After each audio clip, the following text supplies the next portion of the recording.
Assalamualaikum everyone, welcome to my channel. ഇന്നത്തെ recipe tin tuned fish masala കേട്ടോ. ഇതിനായിട്ട് ഞാൻ ആസ് യൂഷ്വൽ പാൻ ചൂടാക്കുന്നു. വെളിച്ചെണ്ണ ഒരു 2 ടേബിൾ സ്പൂൺ ഇട്ട് കൊടുക്കുന്നു. വെളുത്തുള്ളി 1 ടീസ്പൂൺ, ഇഞ്ചിയും 1 ടീസ്പൂണോളം ചെറുതായിട്ട് അരിഞ്ഞതോ അല്ലെങ്കിൽ നിങ്ങൾ നന്നായിട്ട് ചതച്ചതോ ഇട്ട് കൊടുക്കാം. അത് രണ്ടും നന്നായിട്ട് സോട്ട് ചെയ്യുക. ആ സമയം നമുക്ക് സവാള, അതായത് 3 കുഞ്ഞു സവാളകൾ ഞാൻ ചോപ്പ് ചെയ്തിട്ടുള്ളത് ഇട്ട് കൊടുക്കുന്നുണ്ട്. നന്നായിട്ട് വാട്ടി കൊടുക്കലാണ് കേട്ടോ ഇതിൽ ഏറ്റവും ഇമ്പോർട്ടൻ്റ് ആയിട്ടുള്ള കാര്യം. നന്നായിട്ട് വാട്ടി കൊടുക്കുക. ഈ പച്ചമുളകും ഒരു പകുതി, വലിയ പച്ചമുളകാണ്, സോ എരിവിനനുസരിച്ച് നിങ്ങൾ ഇട്ട് കൊടുക്കുക. ഞാൻ ഒരു പകുതി ഭാഗം മാത്രമാണ് എടുത്തിട്ട് ഇട്ട് കൊടുക്കുന്നത്. ഇനി നമുക്ക് മസാലകൾ ഇട്ട് കൊടുക്കാം. 1 ടീസ്പൂൺ മുളകും പൊടി, 1/2 ടീസ്പൂൺ മഞ്ഞൾപ്പൊടി, 1 ടീസ്പൂൺ തന്നെ മല്ലിപ്പൊടി. ഉപ്പ് നിങ്ങൾക്ക് ആവശ്യത്തിന് മാത്രം ചേർത്ത് കൊടുക്കാം. ശേഷം 1/2 ടീസ്പൂൺ കുരുമുളക് പൊടിയും ഇട്ട് കൊടുക്കുക കേട്ടോ. ഇവയെല്ലാം കൂടി നന്നായിട്ട് ഇളക്കി മസാല ഒരു വെന്ത മണമൊക്കെ വരട്ടെ.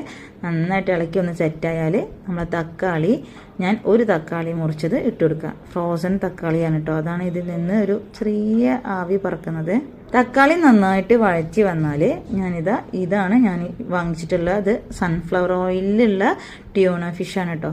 സോ അത് പാക്ക് പൊട്ടിച്ചിട്ട് നേരെ ഞാൻ സൺഫ്ലവർ ഓയിലുമായിട്ടുള്ളത് ഒഴിച്ചു കൊടുത്തു. പൊതുവേ ടിൻഡ് ഫുഡ്സ് ഒരിക്കലും എൻ്റർടൈൻ ചെയ്യുന്ന ആളല്ല കേട്ടോ ഞാൻ. പക്ഷേ ട്യൂണ ഫിഷിൻ്റെ ഇങ്ങനത്തെ ടിൻഡ് ഫോമിലുള്ളത് ഇങ്ങനെ ഉണ്ടാക്കിയാൽ ഭയങ്കര ടേസ്റ്റ് ആയതുകൊണ്ട് ഞാൻ ഈ വീഡിയോ ഷെയർ ചെയ്യുന്നത് മാത്രം.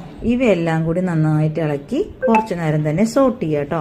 മസാലയൊക്കെ നന്നായിട്ട് വെന്ത് ഒന്ന് എണ്ണയൊക്കെ തെളിഞ്ഞു വരുമ്പോൾ നമുക്ക് മല്ലിയില ഇട്ട് കൊടുക്കാം. ഇവിടെ മല്ലിയില ഇല്ല, തണ്ട് മാത്രമേ ഉള്ളൂ. സോ ഉള്ള തണ്ടൊക്കെ മുറിച്ചിട്ട് ഞാൻ ഇതിലിട്ട് കൊടുത്തു.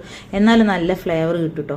ഇവയൊക്കെ നന്നായിട്ട് ഇളക്കി ഒന്ന് സെറ്റായാലും നമുക്ക് എന്ത് ചെയ്യാം, സ്റ്റവ് ഓഫ് ചെയ്യാം. അപ്പോൾ നമ്മുടെ മസാല റെഡിയായി. ഇത് നമുക്ക് എന്തിനും ചപ്പാത്തിയോ പൊറാട്ടയോ അല്ലെങ്കിൽ നമ്മുടെ നീർദോശയോ അല്ലെങ്കിൽ നോർമൽ ഉഴുന്ന ദോശയ്ക്കൊക്കെ ടേസ്റ്റാണ്. ഈ റെസിപ്പി നിങ്ങൾ ട്രൈ ചെയ്യുക. ട്രൈ ചെയ്തിട്ട് നിങ്ങൾക്ക് എന്ത് ഫീൽ ചെയ്തു എന്നുള്ളത് കമൻറ്റ് ചെയ്യുക. ഈ ചാനൽ സബ്സ്ക്രൈബ് ചെയ്യുക.